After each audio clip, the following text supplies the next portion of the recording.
The prices on these things are just dropping like a rock, but I'm not complaining. This is the soon-buy 1080p Full HD action camera.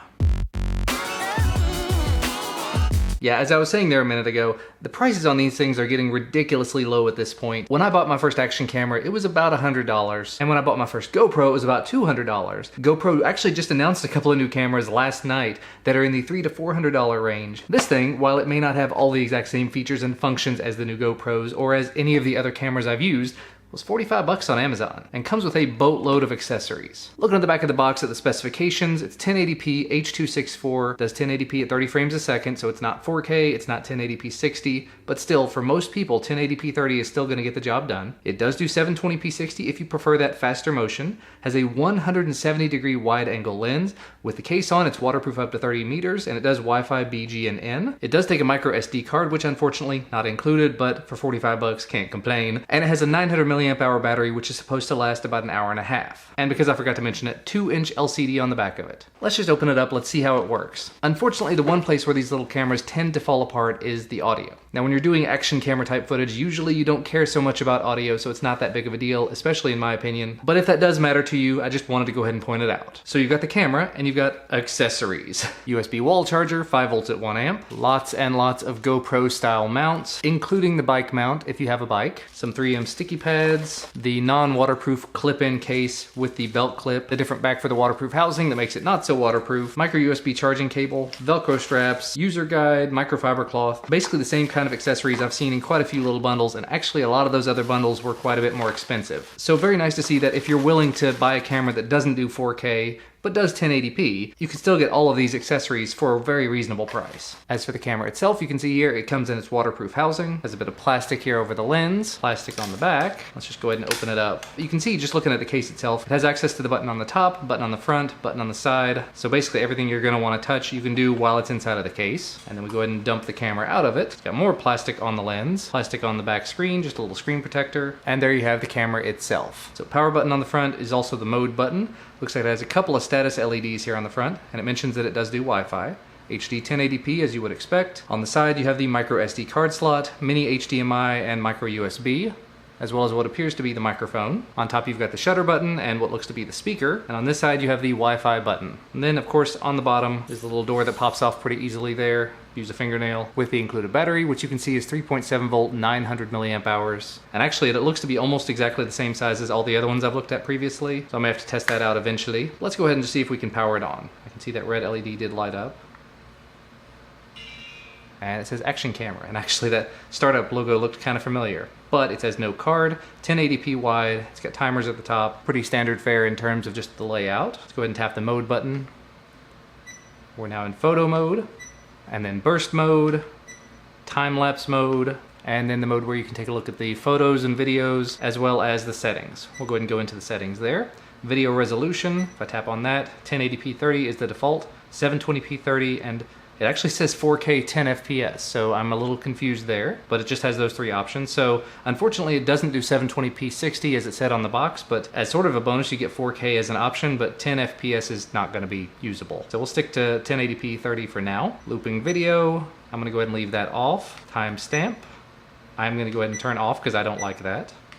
Exposure, you can change your exposure compensation there, as much as 2 in either direction. I gotta turn the sounds off. There we go, turn the beeps off. Photo resolution, you start at 12 megapixel, and it goes down as low as 2 megapixels. Burst photo settings, you can turn it on and have 3 photos. Time lapse, you can do every 2, 3, 5, 10, 20, 30, or 60 seconds. Continuous lapse on or off. Power frequency is set to auto, but you've also got 50 and 60 as options. Language, of course you can change. Date and time settings you can change. You probably will want to do that just to make sure you've got it set correctly. And if at any time you need to do back, the Wi-Fi button can be used as a back button. Sound indicator, this is where I went in and just turned everything off. The shutter, the startup sound, and the beep, because I just don't care for that. Upside down, in case you want to mount it upside down in your car or something. Screensaver settings to when you want to turn the screensaver off, when you want to turn the whole device off. You can format the card, reset the whole thing, and in terms of version, Action Cam G2 SE, 160707 LS is the firmware version. And other than that, it's probably about time to go ahead and stick a card in this. Alrighty, I've gone ahead and sacrificed an SD card from another camera, so we are up, we're ready to go. And it actually says here on the back, 5 hours and 18 minutes of record time left. It's a 32 gig card. And without any further ado, let's go ahead and start up a video. And there you have it. We are now recording. This is a 170 degree wide angle lens, 1080p at 30 frames a second. This should give you just a little bit of a sample of what it will look like and sound like in very decent lighting. This is my studio lighting setup I'm using. Now let's take it around to other parts of the house and outdoors.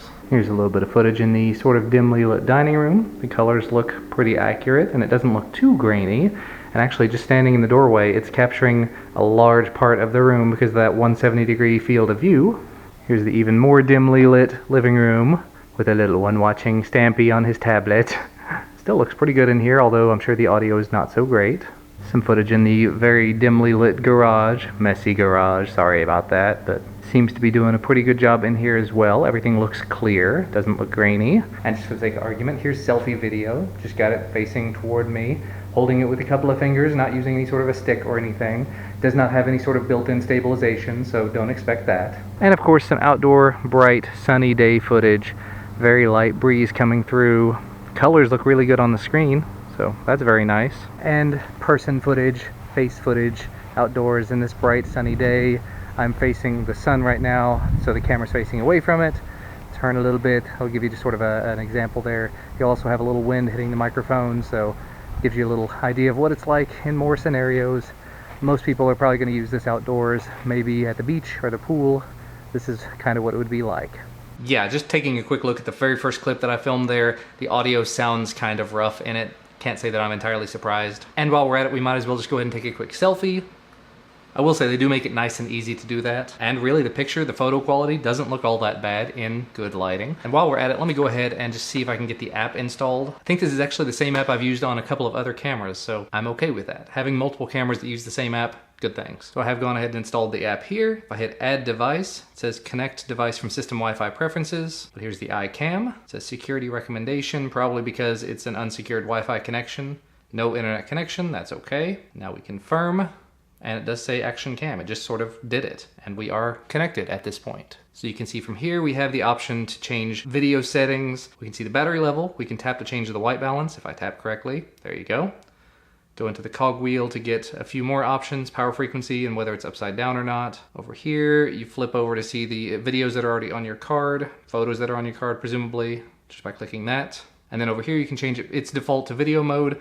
Tap it to go to photo mode. You can see over here it's now 12 megapixel, and again you've got the option to change it to whatever you want it to be from those in the options. So really not a huge amount of options built into the app, but enough to be able to get you started using the camera and to be able to use it without having to have actual physical proximity of the camera. And the delay doesn't look that bad either, just looking at it on here. I mean, it's delayed by about a half second or less, so not bad. But you know what, all in all, just to make this a very quick video and wrap this up, for the price that you're paying, about 45 bucks over on Amazon, to get the amount of accessories you get with a camera that does 1080p video, it's not a bad place to be. To get something you can put into a waterproof housing, take with you on vacation, and if, heaven forbid, something goes wrong and you drop the camera and it disappears, you're out 45 bucks. You're not out $300 or $400. So I'm gonna put a link to where you can find this down in the description below. Thanks so much to the company for sending this out for me to take a look at. Leave a thumbs up if you like this video, and subscribe to receive all the videos that I make as soon as they become available. You can even click that little bell to get notifications when they show up. Notification Squad, I see you down there in the comments. But again, thank you so much for watching, and I will see you again next time.